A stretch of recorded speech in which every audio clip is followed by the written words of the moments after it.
Hi, I'm sitting here on the stage at St Andrew's Church with Sarah Finch, who will be starring in Yours Ever Jane, which takes place this weekend in Prescott on Saturday at 8 p.m.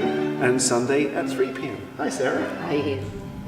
Next day opened a new scene at Longbourn. Mr. Collins made his declaration in form. So how did your interest in Jane Austen and this show start? First, I love all things classical. Then I was invited to do a show with a dance company called Jane.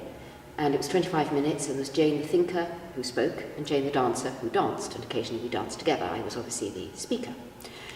And that 25 minutes still exists within this show.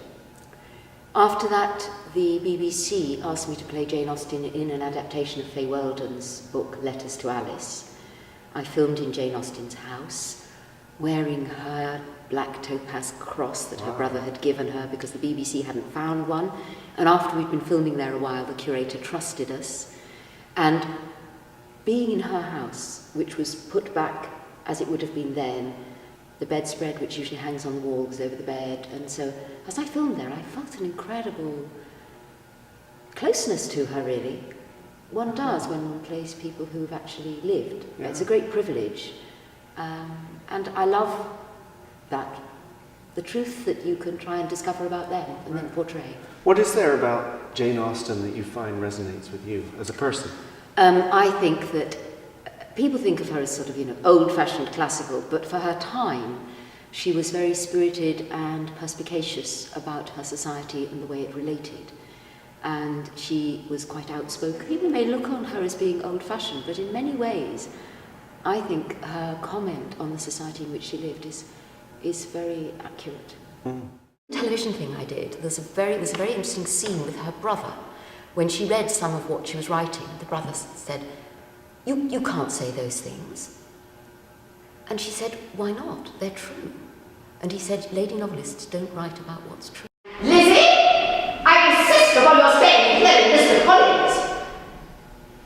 A moment's consideration, making her sensible to the fact that it would be wisest to get it over as soon and as quietly as possible. I think that she would identify with Elizabeth Bennet.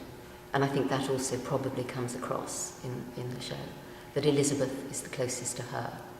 Because, of course, she had a couple of romantic brushes, one of which almost led to marriage and didn't. I think she realised that the person that she had offered marriage, she realised actually she would never be happy. You've been to Canada before. Yes. It's a return visit. I came as a schoolgirl because my best friend's father was in the Navy and I was in Ontario then. And I think you even went to Upper Canada Village. Went to Upper Canada Village. It was the highlight of my holiday with my friend. Yes, I remember it very. And of course it appealed to the theatricality in me, seeing these people in costume. Do you need to know anything about Jane Austen to enjoy the show? No. I don't think a show that you need to have knowledge in order to understand is never accessible, and I believe that art should be as accessible as possible.